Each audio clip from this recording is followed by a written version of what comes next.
ஆன்மீக நண்பர்கள் அனைவருக்கும் என்னுடைய அன்பான வணக்கங்கள். தமிழ் புத்தாண்டு ராசி பலன் 2025. தமிழ் புத்தாண்டு ஒவ்வொரு ஆண்டும் சித்திரை 1ஆம் தேதி ஏப்ரல் 14 பிறக்கிறது. ஜோதிடத்தில் சூரிய பகவான் கலத்திரஸ்தானத்தில் முதல் ராசியான மேச ராசியில் நுழையக்கூடிய நாளில் புத்தாண்டு பிறக்கிறது.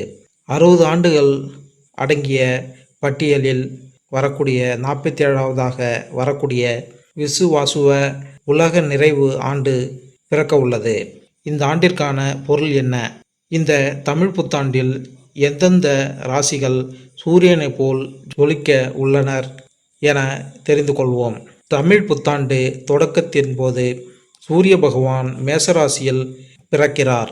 ரிஷபத்தில் குரு, கடகத்தில் செவ்வாய், கன்னி ராசியில் கேது, துலாம் ராசியில் சந்திரன், மீன ராசியில் சனி, சுக்கிரன், புதன், ராகு என 4 கிரகங்களின் சேர்க்கை நடக்கப் போகிறது.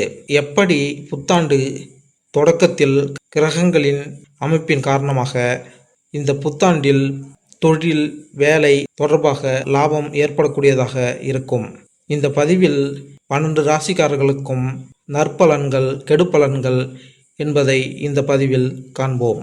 ரிஷபராசி இலக்கையும் உறுதித்தன்மையும் கொண்டு விளங்கும் ரிஷபராசி அன்பர்களே, இந்த ஆண்டு உங்களின் ராசிக்கு தனஸ்தானத்தில் குரு அமர்வதுவும், தொழிற்ஸ்தானத்தில் ராகு சனியுடன் இணைவதுவும் செய்யும் தொழிலில் வெளிநாட்டு வாய்ப்புகளை பெறுவீர்கள்.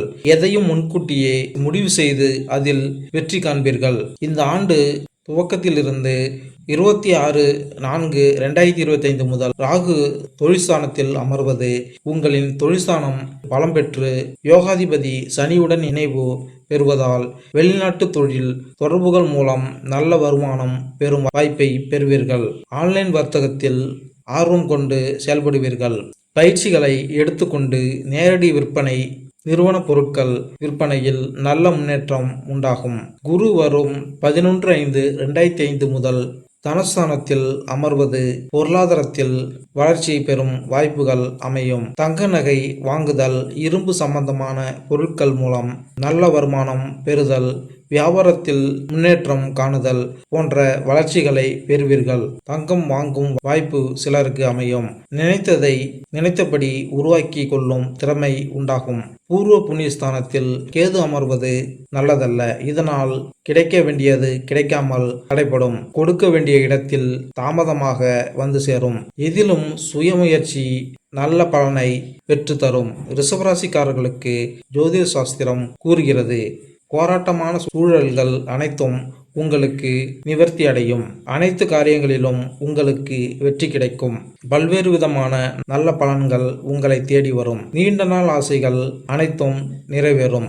குடும்பத்தில் மற்றவரிடத்தில் மரியாதை அதிகரிக்கும். பிள்ளைகள் தொடர்பான சிக்கல்கள் அனைத்தும் நிவர்த்தி அடையும். பெற்றோர்களின் முழு ஆதரவும் உங்களுக்கு கிடைக்கும். அதிர்ஷ்ட கிழமைகள் வெள்ளி, சனி மற்றும் வியாழன். அதிர்ஷ்ட நிறங்கள் வெண்மை, மஞ்சள் மற்றும் நீலம். அதிர்ஷ்ட எண்கள் 3, 6, 9. பரிகாரங்கள்: ஒவ்வொரு வெள்ளிக்கிழமையும் மகாலட்சுமி வழிபாடு செய்து நெய் தீபம் ஏற்றி வணங்கி வரும்போது மாதம் ஒரு முறை 10 சுமங்கலிகளுக்கு மஞ்சள் கிழங்கு தாலி வாங்கி கொடுத்து வர சகல தடைகளும் நீங்கும். மேலும் இந்த வீடியோ உங்களுக்கு பிடித்திருந்தால் லைக் பண்ணுங்க, கமெண்ட் பண்ணுங்க, மறக்காம சப்ஸ்கிரைப் பண்ணுங்க. நன்றி, வணக்கம்.